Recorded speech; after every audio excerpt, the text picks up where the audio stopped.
Thank you. It's an honor to be here. Can I get the first slide up, please? Oh, I need a clicker. Excuse me.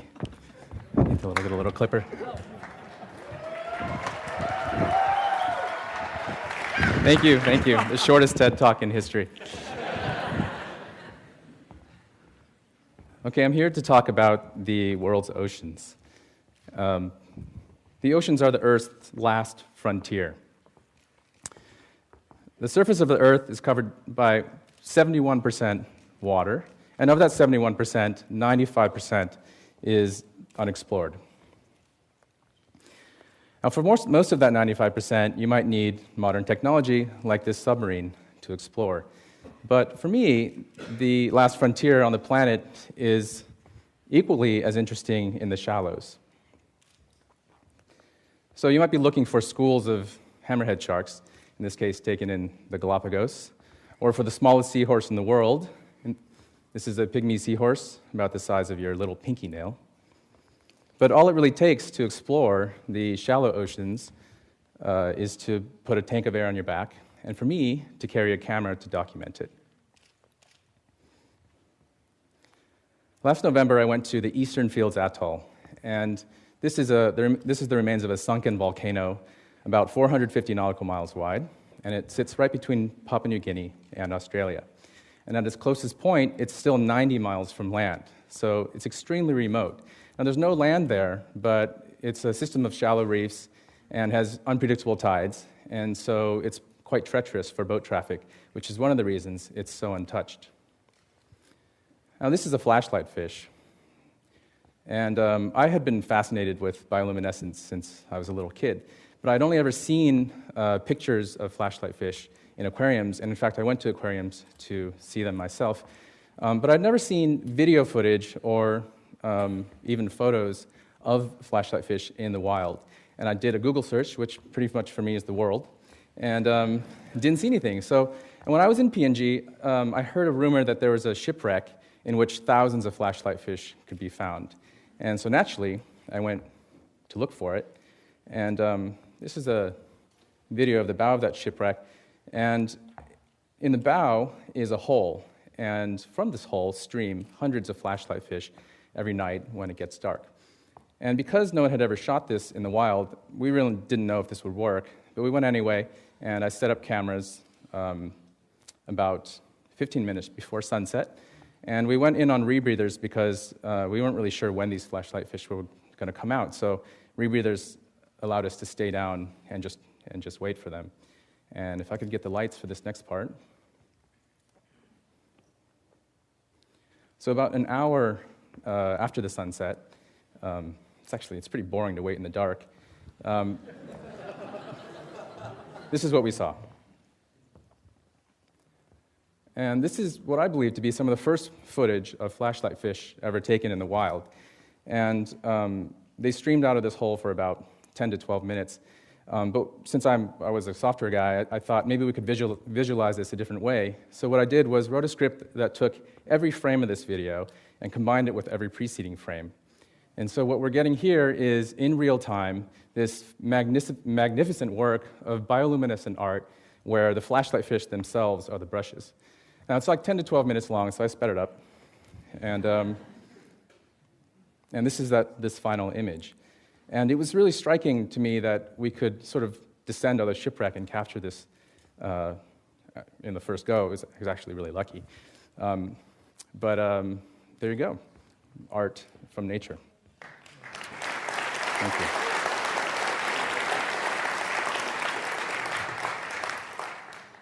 I cheated and I put the background back in. The wonders of Photoshop. Okay, I'm going to move on to something a little bit different. Large animals that we as humans like are typically called charismatic megafauna. And the kraken, which is a giant squid from mythology, may not be the most charismatic of animals, but it has captured our imagination for hundreds, if not thousands of years. In fact, here are 16 stamps that feature the giant squid.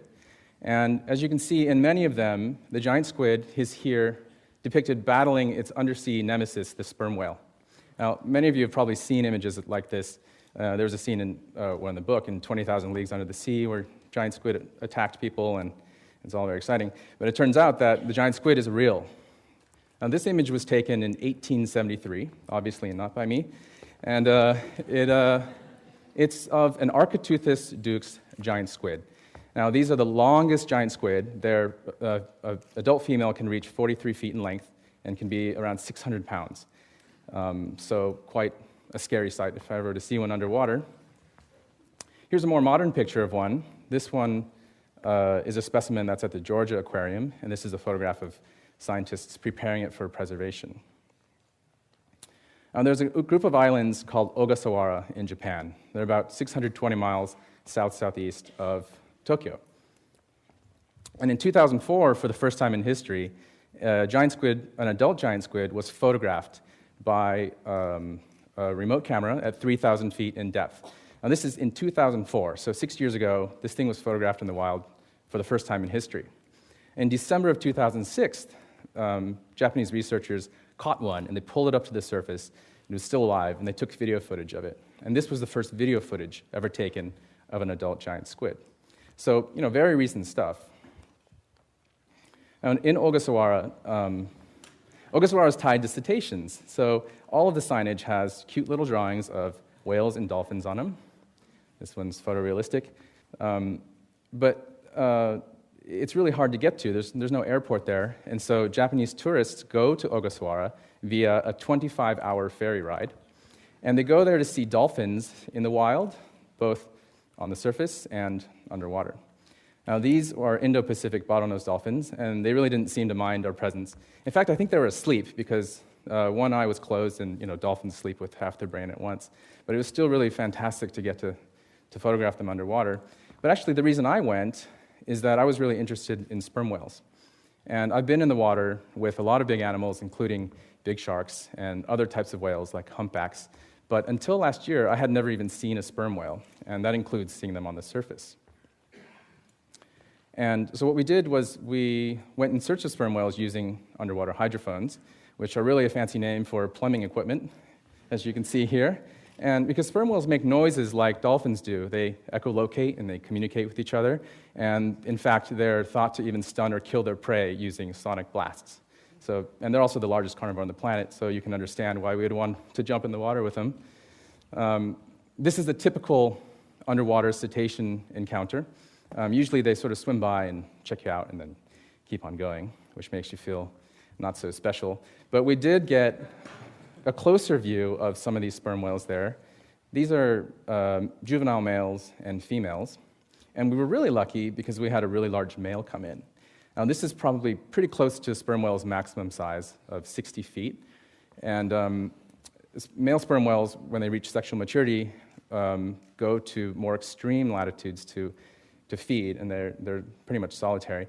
And they come back into the tropics to mate. And so getting to see one of these is a really special experience. I was pretty emotional about it, but not suffering like the earlier speakers would have me think.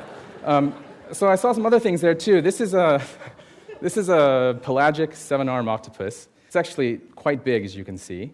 And I didn't really think much about the whole giant squid thing while I was there, because I was so focused on sperm whales. But one day we followed a group of birds into the water, and that may sound strange, but on the ocean, bird activity equals underwater activity, because they're the ultimate scavengers, and they have a really great perspective from their height. And so what we did was we followed them in, and what we discovered was a scene of massive marine carnage. I mean, there were just squid bits everywhere. And so I grabbed one of these bits and brought it back to the boat. And it turns out that this is the arm of an Architeuthis giant squid. And if you zoom in closer, you can see these saw-like teeth around the suckers. Each of these suckers has teeth, and that's also quite terrifying. But I could just, my imagination sort of went wild. But we didn't expect what would happen next. And so just next to this scene of carnage were a group of sperm whales. And we hopped into the water and noticed that one of the sperm whales had something in its mouth. So these are the first images ever taken of a sperm whale with an Architeuthis giant squid body in its mouth. Pretty exciting. Now, if you look at what we sort of conjure up in our imagination, it might not be, it's not as exciting. I mean, it was as exciting for me, but sort of a lot of people that I show this picture to kind of just walk away. But a few days after I left, these are my friends Tony and Douglas. They found an 11-foot Architeuthis arm floating in the surface in an area where a sperm whale had just breached. So I think they just missed that photo that we're all looking for. And so it's still out there, and I hope to go back in search of it. But since it took, a couple thousand years to get the first photo, I'm not really holding my breath. So after I went to Ogasawara, I was kind of hooked on sperm whales. And so I went to the Caribbean island of Dominica. And if you look at where Ogasawara is on the left and Dominica on the right, you can see that they're very similar in that they're both at the intersection of tectonic plates.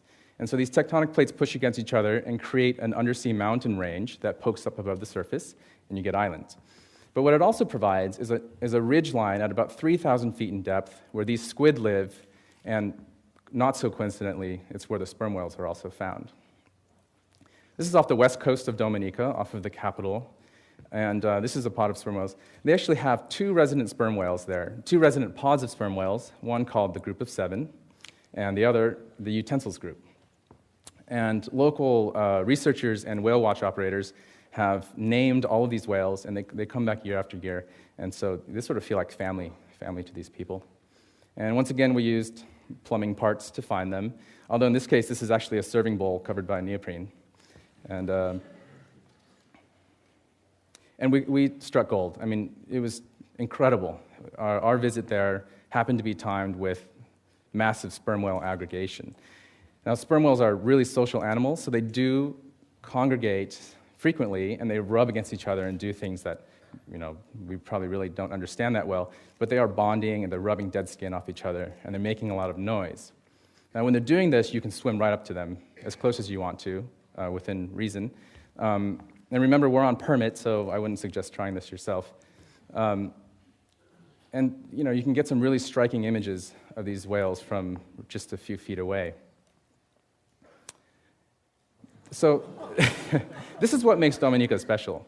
This sperm whale is named Scar, and he's 10 years old, so he's just starting to reach sexual maturity, and he's been initiating encounters with humans in Dominica almost literally since the day he was born. This guy in the lovely Speedo is Andrew Armour, who is a local whale watch guide, and he's been swimming with Scar for the last 10 years. So normally, you'd be insane to try to touch a whale. I wouldn't do it. But here's Andrew stroking Scar, and it was just incredible to see this enormous animal come up and seek human touch. I mean, I have to say, I did go in and rub him down a little bit, and he closed his eyes and squirmed around, kind of like what you'd expect from a 12-ton puppy. And one thing is clear, Scar initiated the encounters. I mean, it was almost literally all I could do to stay away, to get far enough away to take these pictures. Now, if you look here, there's something interesting. He's got a piece of squid in his mouth. And I wasn't brave enough to do this, but Andrew swam in and plucked it from him. And I brought it back to the boat, and it turns out that it's the arm of some other kind of large squid, not an Architeuthis, because they're not supposed to be found in that area. But it was pretty exciting to see that there's this sort of activity. Even though they feed at 3,000 feet in depth, they are bringing these animals to the surface, potentially to train their offspring in feeding techniques. So Scar is 10 years old. He's just about to reach sexual maturity. And for a sperm whale, for a male sperm whale, that means that he's getting ready to leave. And this is really sad for all of us because he really has been, in this island, an ambassador for other whales to come seek encounters with humans. So he's supposed to leave any day. And I'm going to go back next year and look for him, and I hope we'll have more encounters in the future. Now, I'm going to leave you with a really short video of some sperm whales from Dominica that I shot while I was there. And I want you to pay attention to the sounds they make. Now, these sounds are echolocation and communication, and they have a specific coda that they use that is specific to this. You'll hear the pattern, it's really obvious, very specific to this particular group. And before I show it, I want also to say that the oceans are in great danger, and we are depleting its resources much faster than anyone thought could ever have been possible. So I want to urge you to take the ocean into consideration when making your daily choices, and also to get in the water and see what it is that makes it so fascinating for me and my peers. And hopefully you'll fall in love with it, and you'll devote at least part of your life to preserving it. Thank you.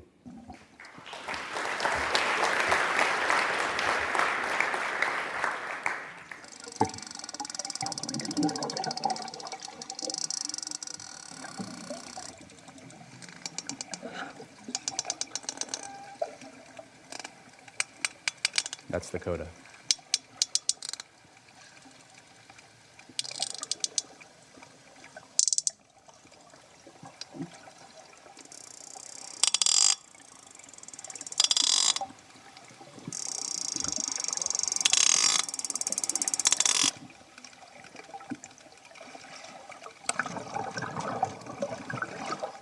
This is why it was so hard to film Scar. Great, thank you very much.